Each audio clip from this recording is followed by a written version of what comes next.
Vinde Espírito Santo, vinde por meio da poderosa intercessão do Imaculado Coração de Maria, vossa amadíssima esposa. Vinde Espírito Santo, vinde por meio da poderosa intercessão do Imaculado Coração de Maria, vossa amadíssima esposa. Vinde Espírito Santo, vinde por meio da poderosa intercessão do Imaculado Coração de Maria, vossa amadíssima esposa. Receberei o Espírito Santo. Amém. Amém. Amém, igreja. Sejam todos muito bem-vindos. Está fazendo parte desse momento. Primeiro eu quero me apresentar. Eu me chamo Cleidson Cruz de Maria. Venho lá de uma cidade chamada Candeias, que fica próxima à capital, a Salvador.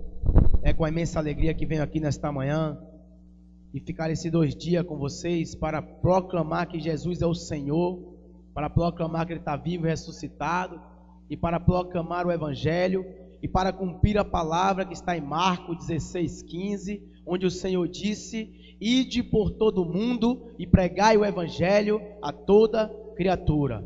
Pela graça de Deus, eu sou fundador e membro de uma missão que se chama Missão Cruz de Maria. O nosso carisma é levar as pessoas ao encontro com o Espírito Santo através do Imaculado Coração de Nossa Senhora. Então, fala para o seu irmão assim: se segura, porque hoje e amanhã você terá uma experiência com Deus. Amém? Sou casado com Rafaela, tenho 2 filhos, um casal. Um se chama Isaac, de 2 anos, e a outra Maria, de 4 meses. É uma bênção de Deus na minha vida. Mas sem muitas delongas, porque eu quero falar da palavra de Deus para vocês hoje. Quem trouxe a Sagrada Escritura, levante a mão e diga eu. Quem não trouxe, diga misericórdia. Amados, quando vamos a um acampamento, quando um soldado ele vai para o campo de batalha, e a batalha aqui é uma batalha espiritual, o soldado ele é convidado a levar as suas armas. O qual é a arma de um cristão? A arma de um cristão é a palavra de Deus. A arma de todo aquele que serve a Cristo, que caminha com a igreja, que caminha com Nossa Senhora, que caminha com o Evangelho, ele tem que andar munido, ele tem que estar com a munição que se chama a palavra de Deus. Amém? Então, se um soldado ele vai para um acampamento, para um campo de batalha sem a sua arma, o que vai acontecer com ele? Imagina só. Eu sou o soldado do exército, aí vai para a guerra ali fora, aí eu vou para a guerra sem nada, sem o escudo, sem capacete, sem um punhal, sem a bota, o coturno, sem a armadura, sem a espada, sem nada. O que vai acontecer comigo lá?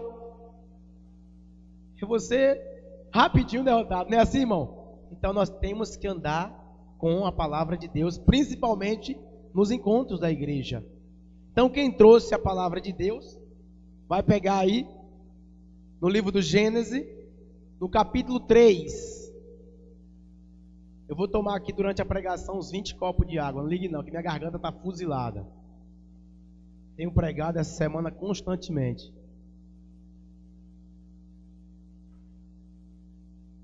Gênesis capítulo 3.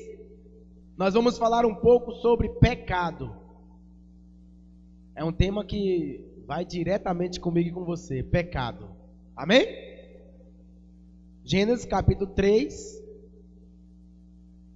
Gênesis capítulo 3 é o primeiro livro da Sagrada Escritura. No versículo 1 seguintes. Todo mundo achou? Quem achou, diga eu achei. Quem não achou, diga eu não achei. Então eu não ouvi nenhum não achei. Então todos acharam. Amém? A palavra do Senhor vai dizer assim, Gênesis, no capítulo 3, no versículo 1 seguinte. A serpente era o mais astuto de todos os animais do campo que o Senhor Deus tinha formado. Ela disse à mulher: é verdade que Deus vos proibiu comer do fruto de toda a árvore do jardim?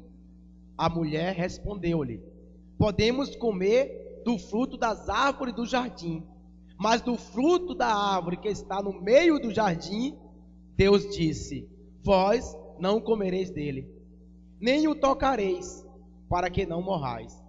Oh, não, tornou a serpente, vós não morrereis, mas Deus bem sabe que, no dia em que dele comerdes, vossos olhos se abrirão, e sereis como deuses, conhecedores do bem e do mal.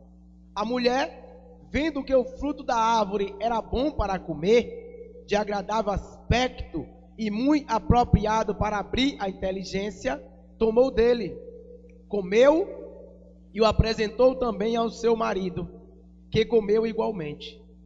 Então os seus olhos abriram-se e, vendo que estavam nus, tomaram folhas de figueira, ligaram-nas e fizeram tangas para si.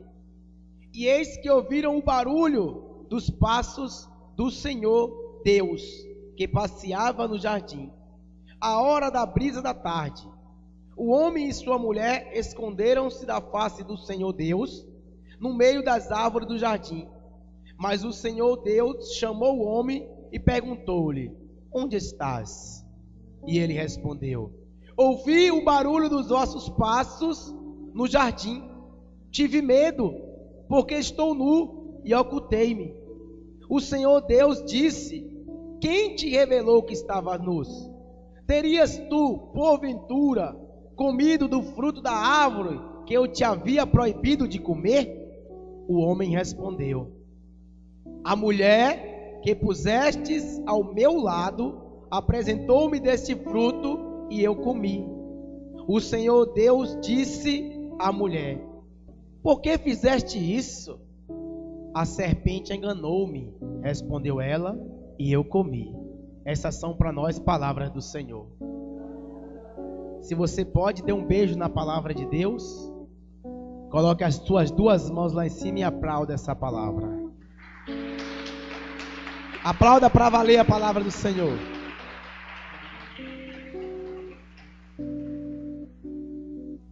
Amados, nesse contexto bíblico, nós vamos ver um relato aonde é introduzido o pecado na história da humanidade. Aonde a partir daquele momento o homem e a mulher deixam de ser santos, deixam de ser separados, onde o homem e a mulher deixam de ser, na essência, a obra da criação da Redentora de Jesus, a obra da criação de Deus, melhor dizendo. Amados, nesse momento, o homem e a mulher cometem o primeiro pecado da humanidade, que veio através da desobediência.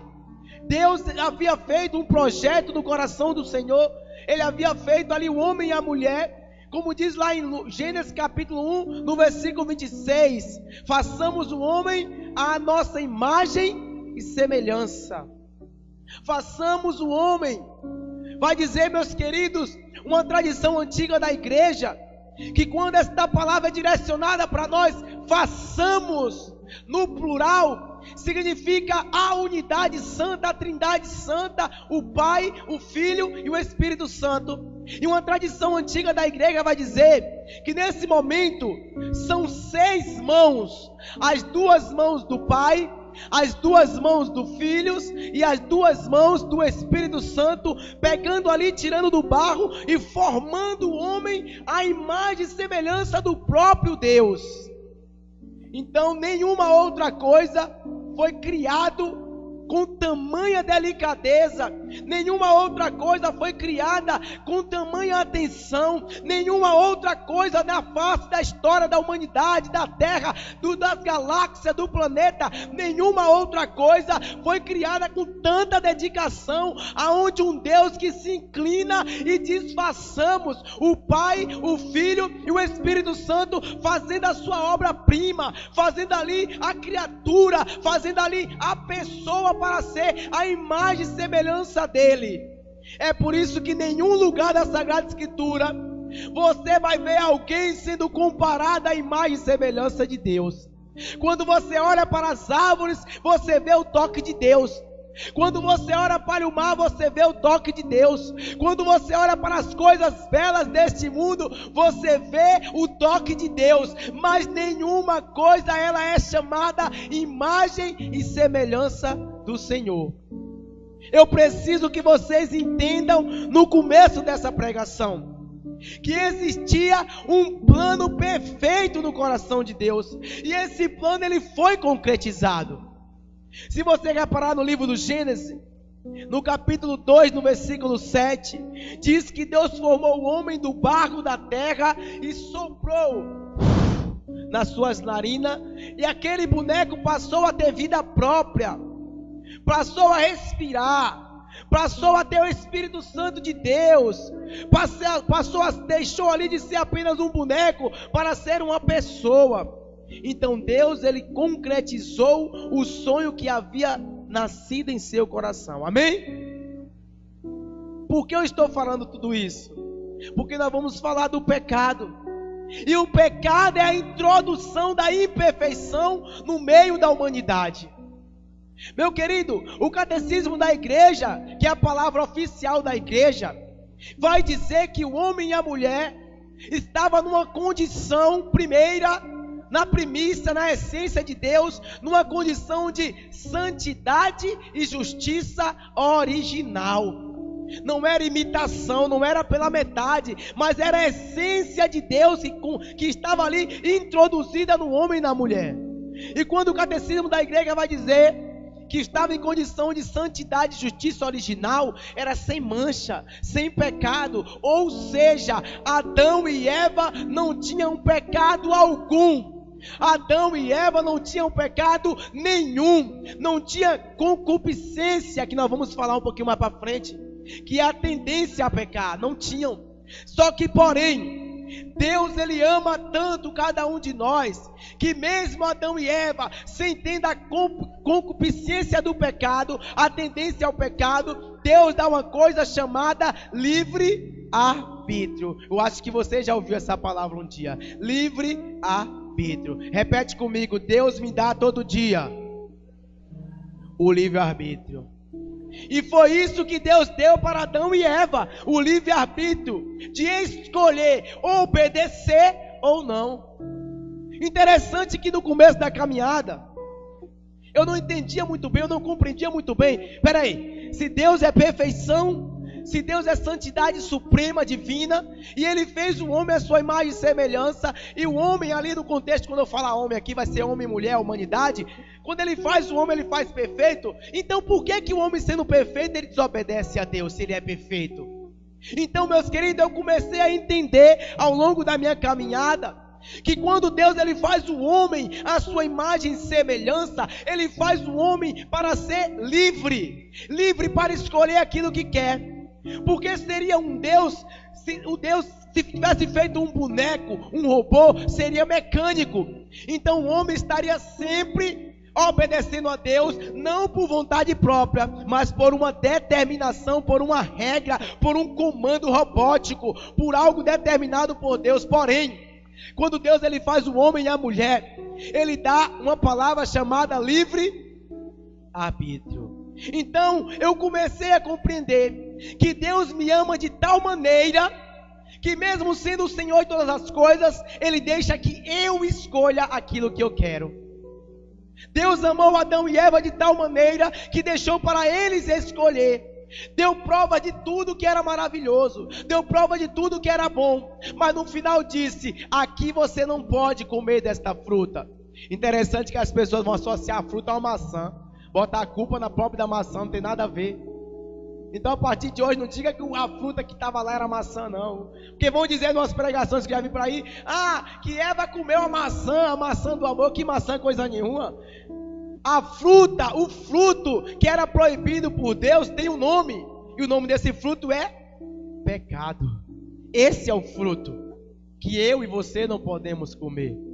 Mas interessante agora, para entrar no tema, você que já compreendeu essa introdução da perfeição, do carinho, do amor que Deus tinha por Adão e Eva, nós queremos falar sobre o pecado, que lá no parágrafo 978 do Catecismo da Igreja, que é a palavra oficial da Igreja, vai falar que o que nos leva ao pecado é a concupiscência, a tendência ao mal. É por isso que esse São Paulo vai dizer para Deus, na Sagrada Escritura, em uma das suas cartas, quando ele diz: faço o mal que não quero e deixo de fazer o bem que eu quero. O que é que está levando São Paulo a dizer isso? Está dizendo: eu quero muito ser de Deus, mas acabo sendo do diabo. Eu quero muito ser de Deus, fazendo a vontade de Deus, mas termino escorregando e pecando, fazendo a vontade do mal. Porque dentro da nossa existência, dentro ali, desde quando foi criado o homem e a mulher, desde quando Adão e Eva pecou, entrou a concupiscência ao mal. Nós temos uma tendência a fazer aquilo que é mal.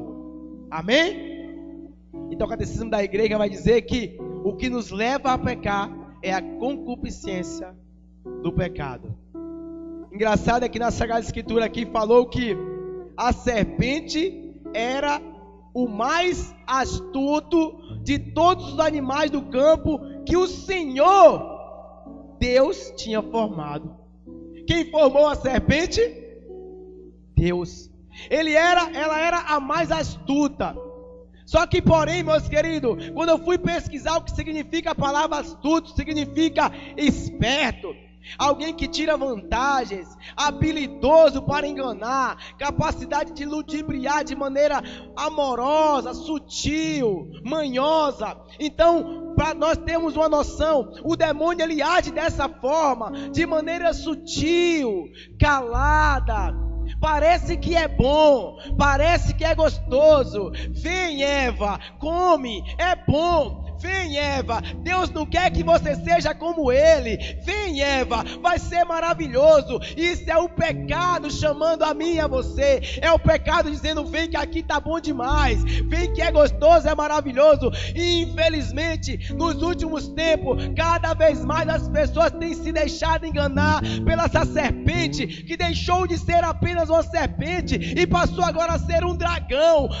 Meus queridos, no livro do Gênesis, capítulo 3, apresenta o mal como uma serpente. Mas quando você vai para o Apocalipse, que é a revelação no final dos tempos, João narra que a serpente deixou de ser serpente e passa a ser um grande dragão de 7 cabeças. O grande dragão, ou seja, a descendência da mulher, ela foi crescendo, mas a descendência da serpente também. Então o mal que era pequeno passou a ser grande, o mal que era fraquinho passou a ser forte, o mal que era uma serpente passou a ser um dragão. Então por isso hoje as pessoas são facilmente enganadas, as pessoas são facilmente ludibriadas, facilmente as pessoas abandonam o Senhor, facilmente as pessoas deixam a casa de Deus, facilmente as pessoas abandonam a Santa Igreja Católica, facilmente as pessoas perdem a vida de oração, facilmente as pessoas deixam a imagem e semelhança de Deus para o lado. Amém?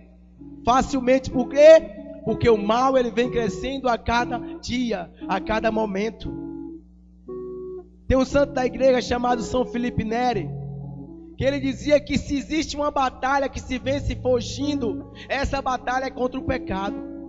A única das batalhas que vence quem foge. Olha que engraçado. Quando você vai enfrentar o inimigo, você tem que enfrentar e vencê-lo. Com o pecado você tem que fugir, porque é só fugindo que você vai vencer o pecado. Amém? Bata no ombro do seu irmão e diga: a partir de hoje, se você quiser vencer a batalha contra o pecado, fuja dele, corra, saia fora.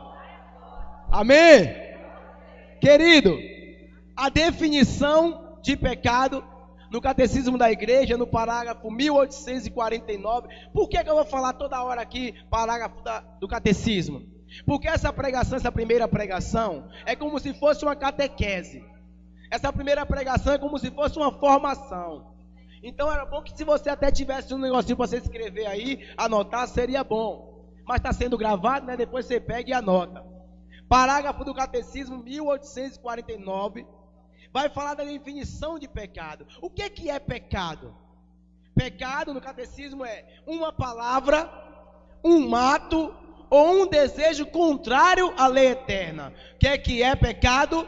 Uma palavra, repete comigo: uma palavra, um ato, um desejo contrário à lei eterna, à lei de Deus. Então, quando eu falo algo contrário à vontade de Deus, quando eu penso algo ao contrário de Deus, quando eu tomo uma atitude contrária à vontade de Deus, isso é um... que é pecado? No original da palavra pecado, no grego, significa errar o alvo. Quando eu peco, eu erro o alvo. Qual é o meu alvo? O meu alvo é o coração de Deus. E quando eu peco, eu estou errando o alvo. Porque talvez é como se você estivesse com uma flecha aqui, ó, apontando para acertar. Na hora de você atirar, o demônio fala assim, aí você perde, erra o alvo. Pecar, errar o alvo. Amém? No parágrafo do Catecismo da Igreja, 1850, vai dizer que pecar é uma ofensa contra Deus. Imagina só, quando você chega para um irmão, para um parente, para um amigo na sua casa, e você faz uma ofensa para ele, como é que ele se sente? Você já foi ofendido por alguém? Já foi ofendido por alguém? É bom ou ruim? Você se sente bem ou se sente mal? Às vezes a ofensa é tão grande, é tão grave, a calúnia é tão grave que você chora. Você sente raiva, você sente ódio, você sente mágoa, você sente vontade de explodir, de gritar, de fazer acontecer. E o pecado é essa ofensa ao coração de Deus. O pecado é você ofender o Criador, é a criatura se rebelando contra Deus, é a criatura deixando de seguir os passos do Criador, é a criatura lançando os brados de ofensa contra o Senhor. O que é pecado? É ofensa a Deus. No parágrafo 1855, vai falar do pecado mortal. O que é o pecado mortal? O pecado mortal destrói a caridade no coração do homem por uma infração grave da lei de Deus. Desvia o homem da salvação eterna. O pecado mortal, aqui eu estava pensando, quando eu estava dando ali do catecismo, eu estava pensando o seguinte: pecado grave é uma ofensa grave a Deus, que tira completamente o vínculo da pessoa com o Senhor, que tira realmente a salvação, a graça santificante do coração do homem. E a única maneira de eu retomar essa graça, retomar essa aliança, é no sacramento da reconciliação, no sacramento da confissão. Então o que acontece? Eu estive pensando, o pecado grave é assim: o motorista vai dirigindo pela pista, e aí naquele momento o guarda faz a blitz. Aí chega na blitz e percebe que ele estava alcoolizado. Então a carteira nacional de habilitação é sacada. Ele perde o vínculo em dirigir aquele carro. Ele perde o direito de dirigir aquele carro. Então, por lei, ele está proibido de dirigir um carro, porque ele cometeu uma infração gravíssima. Um pecado, cometeu um erro, violou uma lei que interfere diretamente com o vínculo que ele tinha com o Estado em dirigir um carro. Amém? Isso é um pecado mortal no mundo espiritual. No mundo espiritual nós estamos dirigindo um carro chamado vida. E durante esse trajeto vai ter várias blitzes. E você tem que evitar esse pecado mortal. Nós vamos falar aqui também do pecado venial, mas para você entender, o pecado mortal é a inimizade com Deus. A inimizade com o Senhor, o pecado mortal. Amém? Mas, irmão, como é que eu sei quando é pecado mortal ou não? Eu preciso saber. Para eu correr para a confissão, para eu me confessar, eu preciso entender o que é pecado mortal. Então a igreja, na sua sabedoria divina, vai nos ensinar. No parágrafo 1857, vai falar de 3 condições para que aquele determinado pecado seja um pecado mortal. Quais são elas?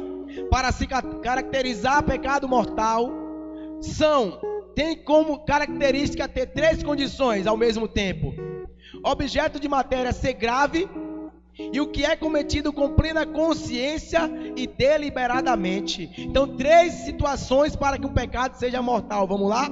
Que ele seja cometido em matéria grave, que ele tenha cometido com plena consciência e deliberadamente. O que acontece? O que é a matéria grave?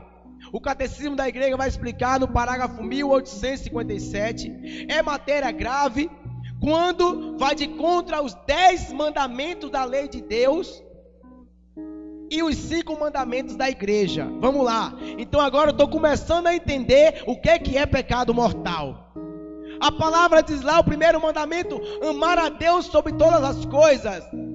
e eu começo a amar as coisas acima de Deus, mas eu faço isso com plena consciência e deliberadamente, então eu estou cometendo um pecado mortal. Eu estou amando mais as coisas do que Deus. Eu estou colocando a minha confiança inteiramente no meu Camaro, na minha Suzuki, na minha Yamaha. Alguém fala, vamos supor, rapaz, você precisa de Deus, você tem que ir buscar Deus na igreja, na Eucaristia. Que Deus, rapaz? Eu vou para o Sírio-Libanês, o médico lá é melhor do que o seu Deus. Então está cometendo um pecado mortal. Não matarás. Então se você mata, você está cometendo um pecado mortal.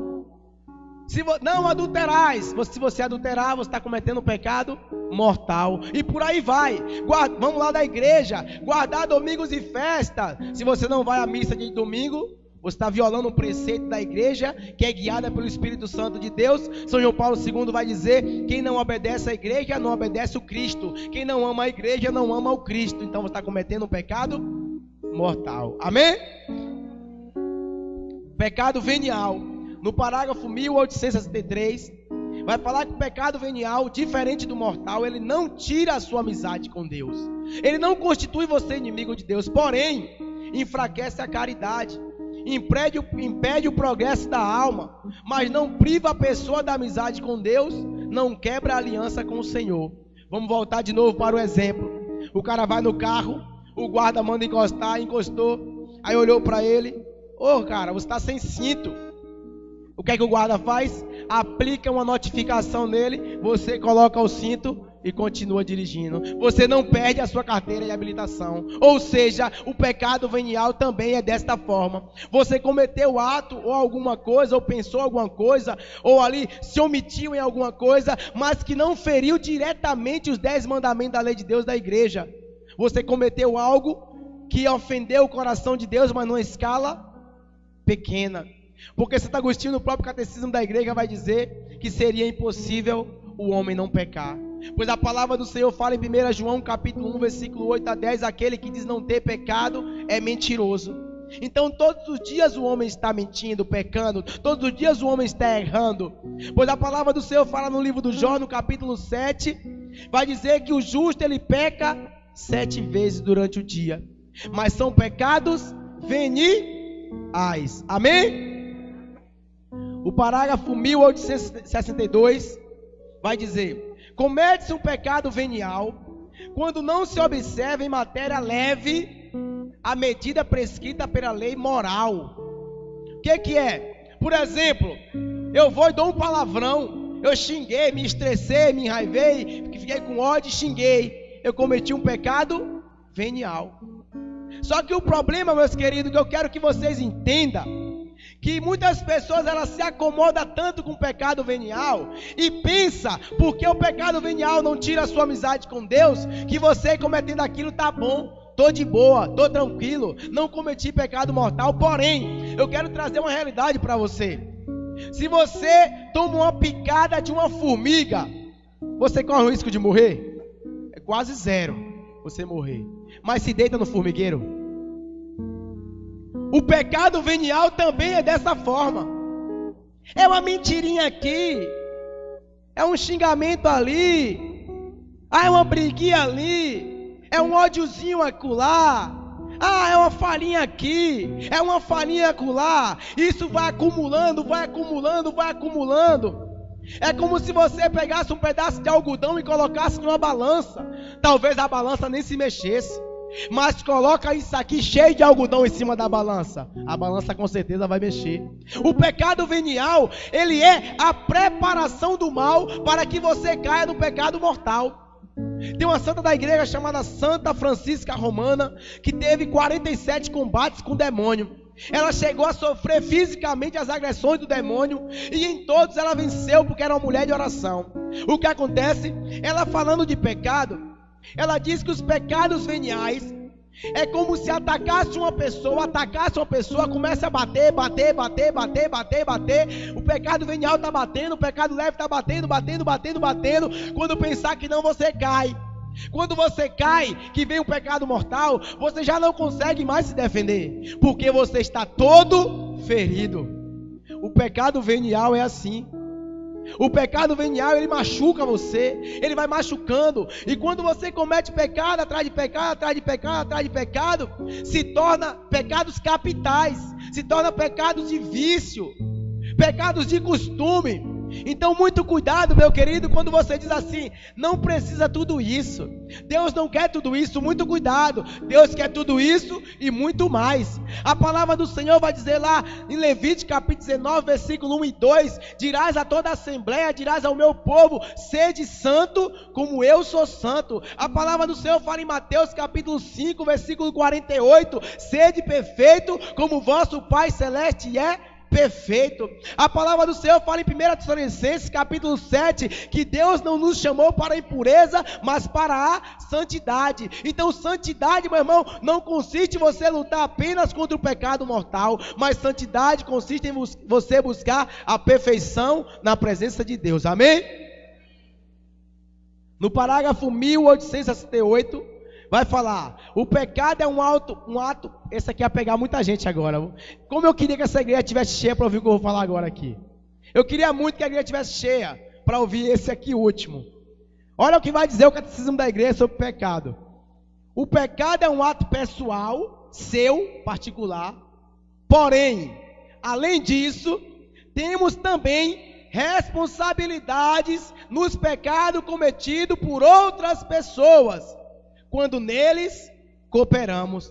Aí o catecismo vai dizer: cooperamos como? Participando neles direta e voluntariamente, mandando, aconselhando, louvando ou aprovando esses pecados, não os revelando ou não os impedindo, quando isso somos obrigados, protegendo os que fazem o mal. Assim o pecado torna o homem cúmplice uns dos outros.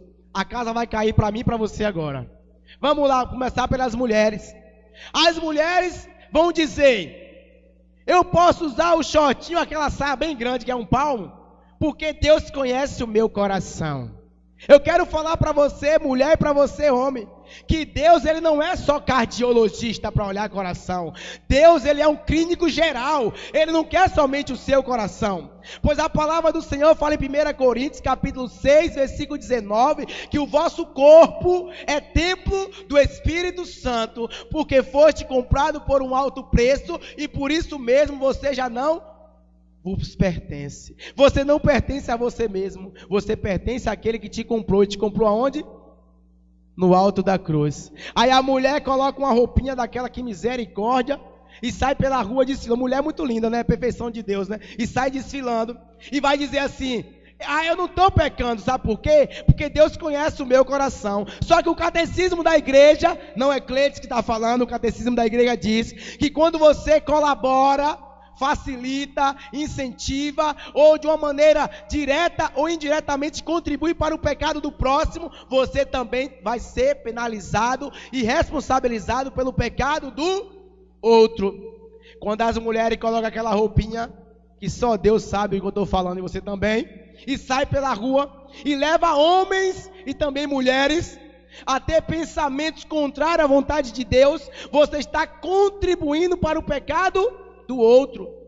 Existe um santo da igreja chamado São Luís Maria Grimond de Montfort, um santo francês, que ele já diz assim, a castidade tem que estar por dentro e também por fora, porque fora você expressa aquilo que está dentro. O que é o sacramento? O sacramento é uma forma visível de você ver o invisível. Os sacramentos é um símbolo de você ver aquilo que está acontecendo no mundo espiritual, para vocês compreender. No caso, quando alguém vai ser batizado e joga-se a água em nome do Pai, do Filho e do Espírito Santo, aquela água é um símbolo daquilo que está acontecendo no mundo espiritual. Deus está lavando você da mancha do pecado original, o pecado que foi adquirido pela desobediência de Adão e Eva. Então, o que está externo é uma resposta, uma reflexão daquilo que está interno. Se eu sou uma mulher casta, se eu sou um homem casto, do lado de fora as pessoas vão olhar para mim e vão ver misericórdia, vão ver o espelho daquilo que está dentro, amém? Quantas mulheres contribuem para que homens se masturbem? para que homens tenham o pensamento de trair as suas esposas. Quantas mulheres... Um dia eu vou falar aqui, né? Eu vi o padre, lembrei. Um dia a menina foi comungar, e o padre, quando orou, em vez de falar corpo de Cristo, falou: Cristo, que corpo. Imagina só. Também tem um fato verídico, que um sacerdote foi preciso mandar a menina se retirar daquele banco para ir lá para fora, lá para os cafundós do brejo, porque não estava conseguindo se concentrar na missa. Porque ela estava com uma saia desse tamanho aqui, sentada daquele jeito. Então, meu querido, minha querida, entenda. Quando eu contribuo para o pecado do outro, eu estou pecando junto com ele. É por isso que o beato Papa Paulo VI vai dizer: quem contribui para a evangelização tem os mesmos méritos do evangelizador. Você que está varrendo a igreja porque o sacerdote vai entrar, você tem os mesmos méritos do evangelizador. Você que arrumou o banco porque as pessoas vão chegar e vão sentar, você tem o mesmo mérito do evangelizador. Você que está tocando, cantando, pregando, louvando, você tem os mesmos méritos do evangelizador. Porque nós somos os membros, nós somos o corpo místico, nós somos o corpo do Senhor. E o corpo do Senhor tem várias funções. São Paulo já diz em sua carta, vai dizer: já pensou se todos pregassem, se todos cantassem, se todos orassem língua, se todos... Então imagina, meu irmão, se todos tivessem a mesma função, não teria graça. Então é preciso que cada um faça aquilo que Deus te chamou a ser feito. Então você, mulher, a partir de hoje, guarda o teu corpo, porque seu corpo é templo do Espírito Santo de Deus. E os homens? Os homens muitas vezes vão para academia, né? Que faz academia, fica musculoso. Queria Deus e eu que eles malhassem tanta alma como malha o corpo, e bota aquelas roupas... é mais justa do que a lei de Deus, aquelas calças que eles botam, e sai também conduzindo as mulheres a estar pecando. Isso é apenas um exemplo que eu estou dando. Mas se você reparar, nós contribuímos com o pecado em muitas outras ocasiões. Em muitas outras horas nós contribuímos para o pecado, amém? Está dando para entender sim ou não? Está dando para entender sim ou não? Amém? Agora eu quero entrar com vocês aqui no texto bíblico. O homem, ele foi criado... Dá para fazer aquele solozinho aí, irmão? Dá para fazer? Faz aí para ficar mais gostoso. Então o homem, ele foi criado para a imagem e semelhança de Deus. Interessante você observar uma coisa. Quando a palavra do Senhor fala como foi criado a imagem e semelhança de Deus, quando você comete o pecado mortal, você continua sendo a imagem, mas você perde a semelhança. Porque a palavra do Senhor vai dizer que a imagem e semelhança é um A acrasilhado. E quem estudou pelo menos até a 5ª série, mais ou menos, sabe que quando tem um A acrasilhado, esse A é como se dissesse para. Tem algum professor aqui? Se tiver, me corrija se eu estiver errado. Deus criou o homem a sua imagem e semelhança, ou seja, Deus criou o homem para a sua imagem e semelhança. E meu querido, no momento em que o homem comete o pecado de desobedecer ao Senhor, que perde a sua semelhança, ele perde a sua sintonia com o Senhor. E o que acontece? Nesse relato, Adão e Eva se escondem de Deus. Quando Adão e Eva, eles perdem ali a sintonia com o Senhor, eles cometem um pecado mortal, eles se escondem de Deus. E Deus, como faz até no dia de hoje, Ele vai à procura de Adão e Eva. E Deus, quando está à procura de Adão e Eva, Ele está chamando. Eu imagino só, meu irmão, a Sagrada Escritura vai relatar que eles ouvem os passos de Deus. Adão e Eva, ouvindo os passos do Senhor, eles ficam pensando talvez: nossa, que mancada, que erro. Eu podia ver Deus face a face. Imagina só quando Deus está, porque a Sagrada Escritura não relata, mas vamos pensar, ele está ouvindo os passos do Senhor, e ele está escondido. Eles não podem ver Deus, porque eles estão escondidos, porque eles cometeram um pecado. Eles saíram da presença de Deus. Imagina o coração de Adão e Eva naquele momento, querido. Imagina quando ele refletiu: nossa, nós não poderíamos ter pecado. Nós não deveríamos ter comido aquele pecado, aquela fruta proibida. Nós escutamos a serpente, o demônio, o mal, e agora não podemos nos apresentar diante de Deus. Mas imagina um Deus que te ama além de todas as coisas, e mesmo assim Ele vai te procurar. Mesmo quando você dá as costas para Ele, mesmo quando você está em estado de pecado mortal, distante do Senhor, está se escondendo nas baladas, nas farras, nas orgias, prostituição, se escondendo no pecado, na prostituição, e um Deus que sai do seu trono e vai lá onde você está te procurar. Ele está procurando você a todo tempo. Vamos fazer uma hermenêutica. O que é hermenêutica, Cleidson? É eu ler essa Sagrada Escritura, eu pegar esse texto aqui e trazer para a minha vida. Quantas vezes eu e você nos escondemos de Deus? Quantas vezes eu e você, pelo estado de vida que você adotou, que eu adotei, também nos escondemos de Deus? Mas também pela essência que Deus colocou no seu coração, porque antes que fosse gerado no seio, o Senhor já te conhecia. Deus estava lá te chamando. Não sei se já aconteceu com você, mas comigo aconteceu várias vezes. Deus está fazendo algo que sei que é errado, e aquilo está me incomodando eu continuar fazendo errado. Mas no fundo do meu coração eu sabia que eu estava fazendo algo errado. Era como se Adão e Eva estavam ali escondidos, mas estavam ouvindo os passos de Deus chamando Adão: Eva, volta, vem para cá. Eu vim buscar vocês, eu vim voltar a ter um diálogo com vocês, eu quero estar com vocês, vocês são as minhas criaturas, vocês é o sonho do meu coração. Eu quero falar para você aqui nesse comecinho de encontro já, você é o sonho que se tornou realidade de Deus. Eu não sei qual é o sonho que você tem, mas eu quero falar que você já é o sonho realizado de Deus. Bata no seu peito e diga: eu sou o sonho que Deus sonhou e tornou realidade. Imagina só, meu irmão, no meio de trilhões de espermatozoides, você foi o único que conseguiu ser gerado. Tem eleição maior que essa? Você concorreu, disputou com trilhões de espermatozoides, mas você foi aquela que Deus escolheu. Amém?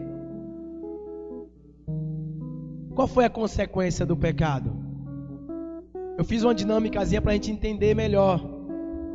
Deus, o homem e a mulher, perfeição. Deus, o homem e a mulher, igual, perfeição.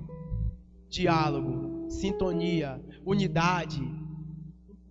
A serpente, o homem e a mulher, significa imperfeição. Diabolos quer dizer divisor. A palavra diabo significa divisor. Então o que foi que o diabo fez? Ele entrou no meio daquela história, ele entrou no meio daquele diálogo, de forma sutil. Engraçado é que nós vamos ler o texto bíblico, que a serpente começa a conversar com Eva. Tem um diálogo: olá Eva, tudo bom? Eu sou a serpente. Eva: olá, tudo bom? Eu sou Eva. E aí, como é que está você? Tudo bem, nossa, você é bonita, você é tão perfeita, você é bela, inteligente. Eva: tá bom. E aí começa a conversar, e ali a serpente diz para ela: e aí, você não pode comer, tá todas as coisas aí e tal. E começa com uma conversinha mole. O diabo, ele faz isso comigo, com você. É tipo assim, ó: e aí, irmão, vamos na balada hoje? Convite de Satanás. Que é isso? Você não precisa beber, eu sei que você é cristão, mas você vai estar com a gente lá, toma um guaraná. É a conversa da serpente, enganando, conversando porque ela quer arrastar você para o redil dela. A serpente, ela quer arrastar você para o quadrado dela. Você tem que fazer como Nossa Senhora, não tem diálogo. Aqui é assim, ó, eu piso na sua cabeça, não tem diálogo. Nossa Senhora não teve diálogo com a serpente, porque Nossa Senhora sabia, uma mulher do Espírito Santo, que se tivesse diálogo com a serpente, ela também cairia. Então a conversa de Nossa Senhora é se ensina ou não. Como diz a palavra de Deus lá em Mateus capítulo 5, versículo 37, que o seu sim seja sim, que o seu não seja não. Com Nossa Senhora foi assim: eis aqui a serva do Senhor, e acabou. Eva não, foi cair na conversinha mole de quem? Daquela que era mais astuta dos animais, que era o que? Habilidoso, tinha a artimanha de convencer. Quantas vezes, meu irmão, nós estamos conversando com uma pessoa mundana, e aí naquele diálogo sai uma piadinha de mau gosto, a gente já dá aquela risadinha de canto de boca, aí sai outra piadinha, com pensar que não, você está fazendo parte da conversa. daquela conversa mundana, aquela conversa pornográfica, aquela conversa secular, mesmo sem você querer. Por quê? Porque a serpente, ela dilubriou seu pensamento e você nem percebeu. Quantas vezes eu estou conversando assim, aí fala uma piada de mau gosto, eu dou risada e eu falo, espera aí, eu dei risada? Eu me pego, eu me dei risada? Perdão, Jesus. E comigo, com você dessa forma. Então a consequência do homem e da mulher que peca, a consequência desse pecado original é perder o estado de santidade e de justiça. No momento em que Adão e Eva eles cometeram o pecado, eles perderam a essência de Deus. No momento em que você e eu estamos nessa situação de pecado mortal, nós perdemos a essência de Deus. E a palavra do Senhor fala lá em João, no capítulo 15, no versículo 5: sem mim nada podeis fazer. Sem mim nada podeis fazer. As consequências do pecado. O que foi uma consequência do pecado de Adão e Eva, e do meu e do seu? A morte de Jesus. Olha a consequência do pecado, meu irmão. Olha a consequência daquele papinho bonitinho com o demônio. Olha a consequência daquele papinho que é gostoso. É só uma baladinha, é só uma cervejinha, é só não sei o que, tudo com unha, é só inferninho, porque eu quero ser santo na presença de Deus. Olha a consequência: a morte de Jesus. Porque a palavra diz que Jesus veio morrer pelos meus e seus pecados. Amém? Outra consequência do pecado: inferno e purgatório. Não era para existir o inferno e o purgatório. Purgatório é uma bênção ainda pela misericórdia de Deus. Mas é lá no purgatório que o santo, e só vai para o purgatório quem é santo, vai pagar as penas do seu pecado. Volte para a carteira de habilitação. Quando você toma uma multa, você tem que pagar a pena daquela multa. Tem multa que é 400, 500, se bem que não tem multa de 400 mais, né? O governo é ladrão, só tem multa agora de 900, 800, 1000. Então, é a pena do ato errado que eu cometi. Então, o purgatório é uma ação misericordiosa de Deus para dizer: mesmo que você está pecando, cometendo vários pecados, eu criei um jeito, eu criei um estado chamado purgatório para purificar a mancha desses pecados veniais, leves, para que você possa vir e conviver comigo na glória eterna do céu. O inferno não. O inferno é a consequência do pecado mortal. Quem morre em estado de pecado mortal, diz o catecismo da igreja, não se arrepende, não busca voltar a se reconciliar com o Senhor, ele vai para um lugar chamado inferno, e de lá não sairá nunca mais. Os santos da igreja dizem: se as pessoas tivessem noção do que é inferno, elas começavam a viver o céu aqui na terra. Aí o inferno não é pregado na igreja. O pecado é pouco pregado na igreja. Pecado, inferno é pouco pregado. Ah, Deus é bonzinho, Deus é misericordioso. Não, meu irmão, não é bem assim não. Existe uma regra, existe uma doutrina, existe uma lei. A palavra do Senhor fala em Mateus 11:12 que desde a época de João Batista o reino do céu é arrebatado à força, e são os violentos que conquistam. Que violência é essa? Padre Pio diz que a chave que abre o coração de Deus é a oração. Então, se você quer ser um homem ou uma mulher violento, Santo Afonso de Ligório vai ensinar. Qual é a violência? Oração. Você quer ser violento? O seu marido chegou em casa, porre de cachaça, e você não aguenta mais aquilo. Você não vai meter a panela na cabeça dele. Ah, eu vou fazer violência agora. Você vai se ajoelhar com Nossa Senhora e vai começar a fazer violência. Vai começar a clamar, Nossa Senhora, intercede, oh meu Jesus, me ajuda. Isso é ser uma mulher violenta.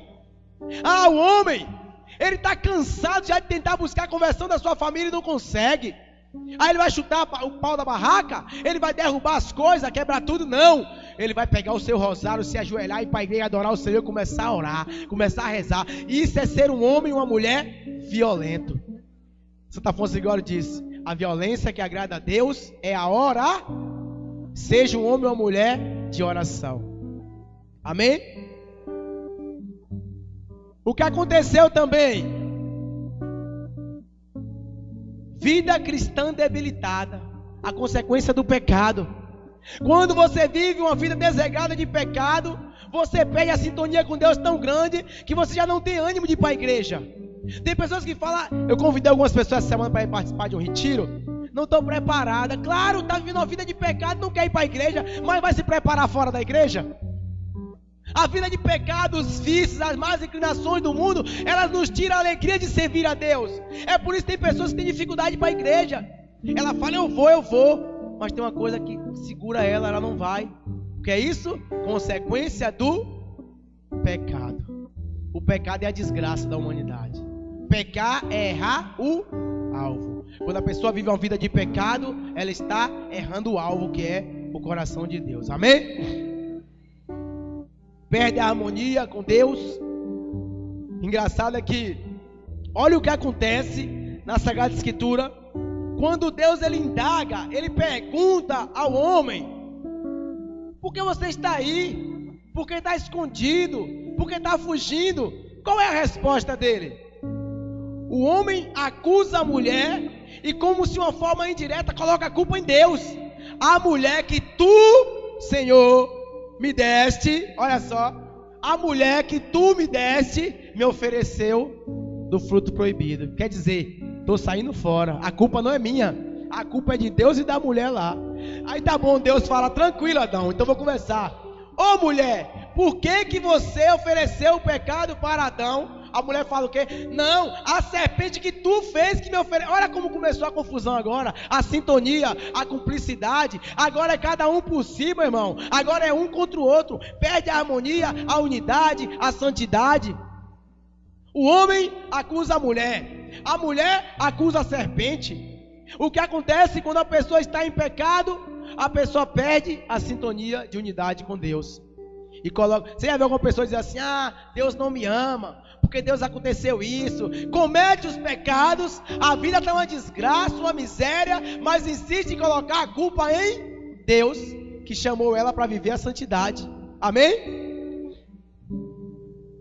Outra consequência do pecado: com o pecado vem os problemas, dificuldade, sacrifício, sofrimento, doença e morte. A palavra do Senhor fala em Romanos 6:23 que o salário do pecado é o salário do pecado é ou seja, quando Deus criou o homem e a mulher, não era para existir morte. A morte é o salário do pecado. Então, como o irmão pregava, quem vive ali no ódio, quem vive no pecado não vive a vida, mas vive a morte. É como se estivesse morto e caminhando, um cadáver ambulante. Porque, meus queridos, nós somos formados de corpo e alma, unidos. O corpo ele é passageiro, a alma é eterna, seja para o inferno ou para o céu, é eterna. Por que é que morre? Porque chega um determinado momento que a sua alma separa do corpo e o seu corpo cai. Você morreu, mas a alma não. A alma continua. Deus ele te ama tanto de maneira sobrenatural que ele te deu uma alma imortal. Agora para onde ela vai, você que decide. Santo Agostinho vai dizer assim para nós, ó: quando Deus nos criou, não precisou de nós, mas para nos salvar, Ele precisa de cada um de nós. Para Deus te criar, Deus não precisou de você, mas para você ir para o céu, Ele precisa. Você só vai para o céu se você quiser, porque Deus quer. Entenda isso. Você só vai para o inferno ou para o céu se você quiser. Não é Deus que decide. Deus não decide se vai para o céu ou para o inferno, não decide. Quem decide é você. Deus, o catecismo da igreja vai dizer que Deus não precipita ninguém ao inferno. É você que escolheu ir para o inferno, sou eu que escolhi. Quando eu vivi aqui nessa terra e não segui os preceitos de Deus, abracei o pecado, vivi uma vida distorcida na presença do mal, do mundo, agradando as pessoas, fugindo de Deus o tempo inteiro, se escondendo nos arbustos, se escondendo no jardim. Então eu optei em viver essa alegria passageira para viver o sofrimento eterno. Quando a vida de santo é assim, nós precisamos viver o sofrimento passageiro para viver a alegria eterna. Para onde é que você vai quando você morrer? É você que decide, não é Deus. Coloque na sua cabeça, não será Deus que vai decidir para onde você vai, mas é as atitudes que você teve com Deus aqui nessa terra. A palavra do Senhor fala em Apocalipse 13:14 o seguinte: olha só, felizes os mortos que doravante morrem no Senhor. Olha que conversa. Felizes os mortos que morrem no Senhor, pois as suas obras o seguem. Descansem dos seus trabalhos. Ou seja, você e eu é para viver um chamado missionário. Você e eu é chamado para trabalhar na messe do Senhor. Lucas capítulo 10, versículo 2 vai dizer: Senhor, enviai operários para a messe, porque a messe é grande e poucos são os operários. O que é que você é nessa terra? Operário. Você precisa trabalhar.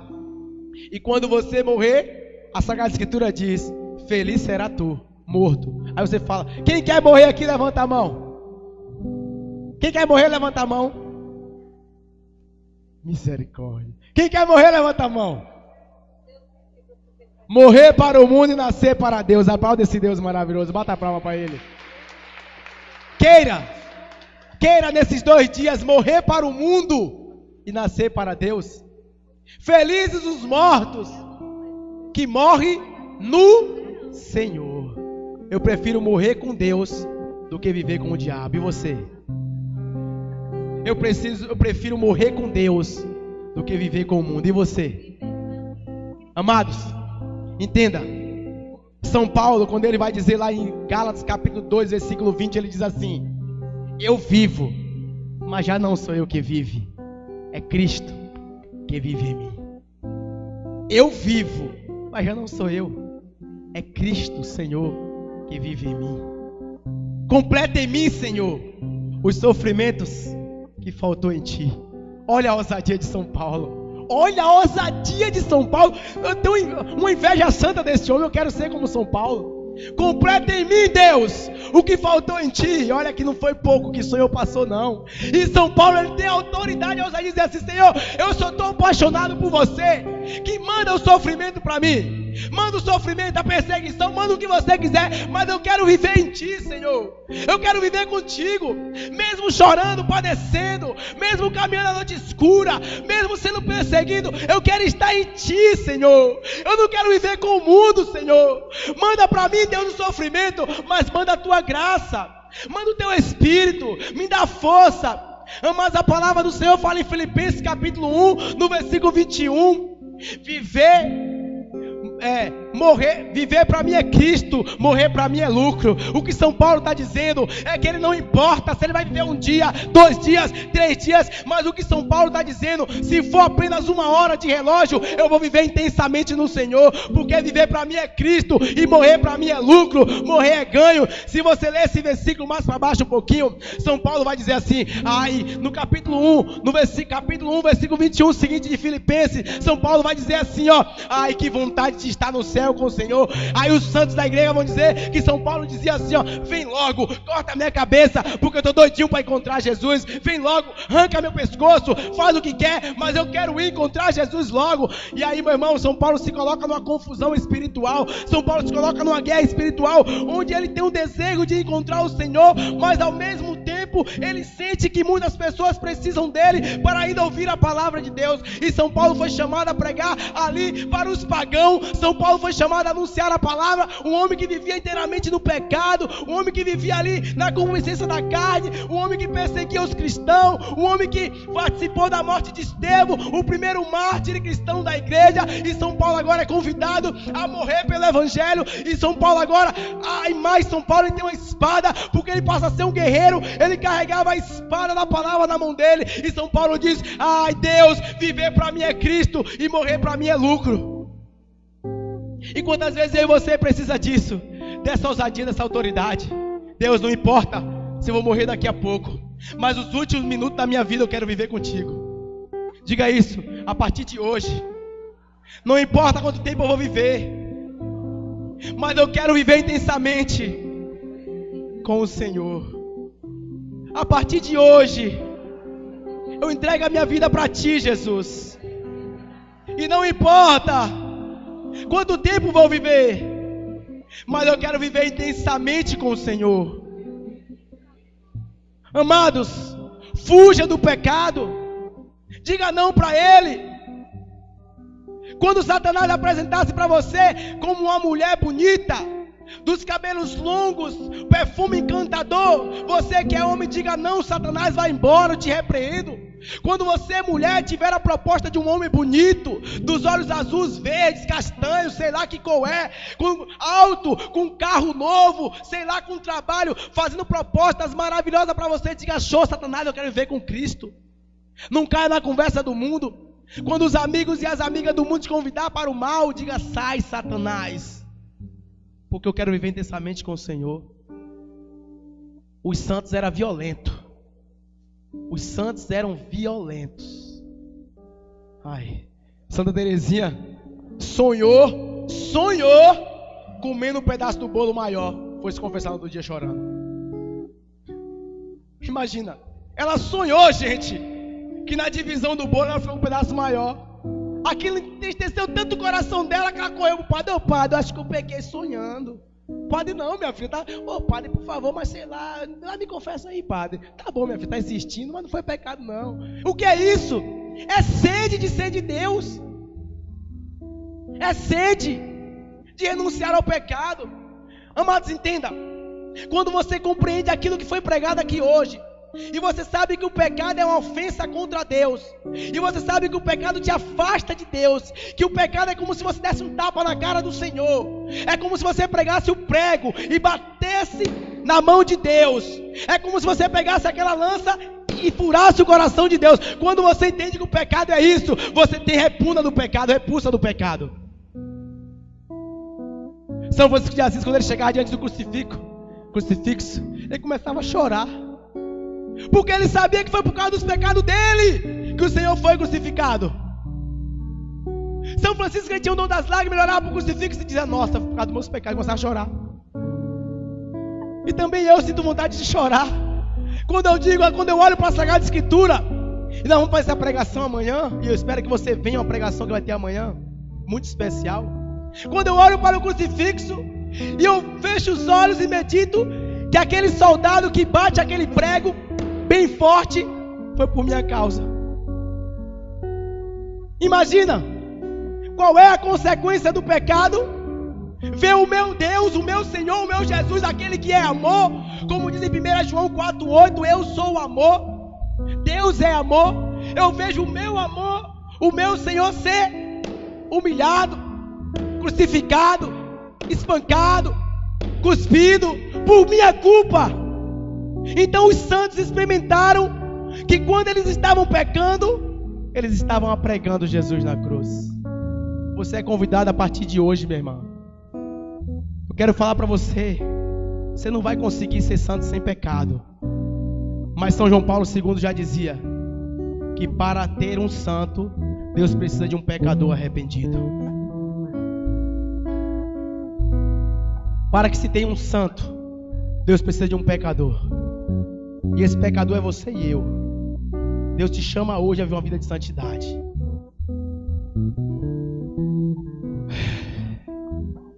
Quando eu imagino, irmão, quando eu contar minha história para vocês amanhã, vocês vão entender o que eu sinto quando eu falo isso.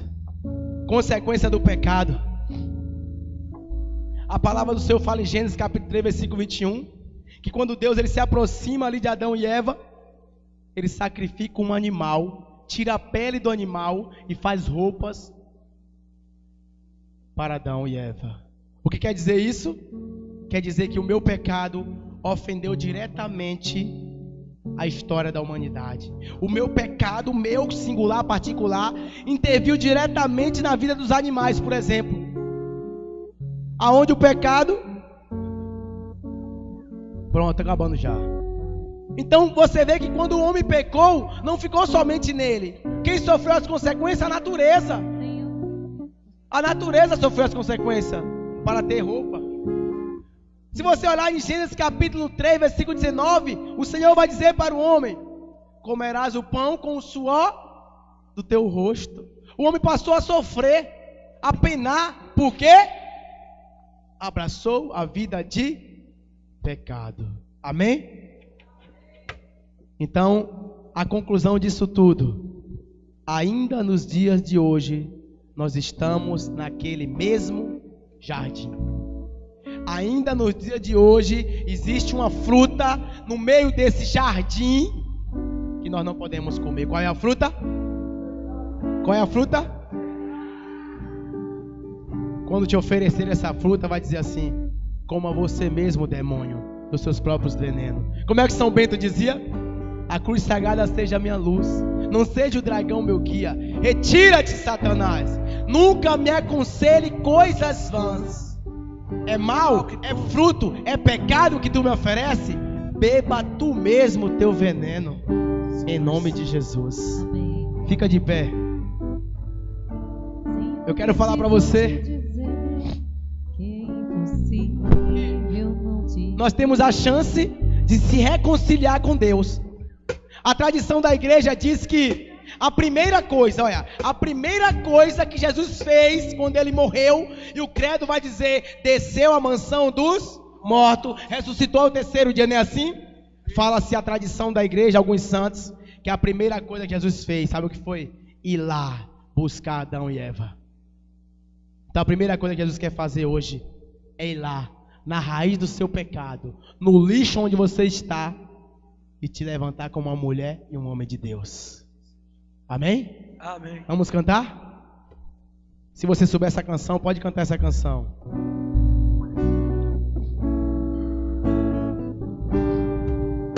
Fala, Deus! Senhor, preciso te dizer que é impossível me esquecer. Não estou só nessa batalha. Não estou só nesta batalha entre o bem e o mal. A cada nova experiência eu te glorifico. Glorifica esse Deus. Te ter é a maior diferença em mim. Se os bons combates eu não combater, minha coroa não conquistarei. Se minha carreira eu não completar, de que vale a minha fé tanto guardar? Se perseguido aqui eu não for, sinceramente um cristão não sou. A tua glória quero conhecer e ter a experiência de sobreviver. Cante isso com todo o seu coração, cante isso. Diga isso.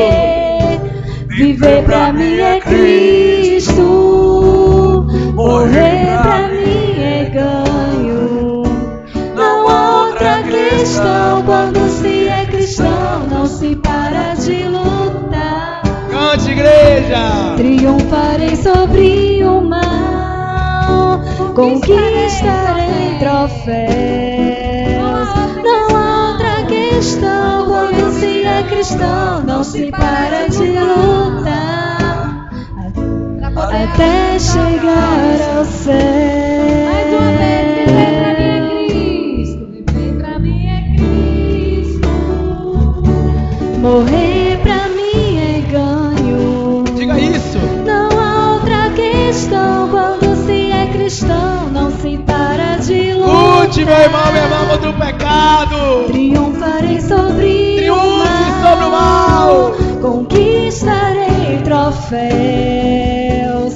Não há outra questão, quando se é cristão não se para de lutar, até chegar ao céu. Coloca a mão no seu coração agora.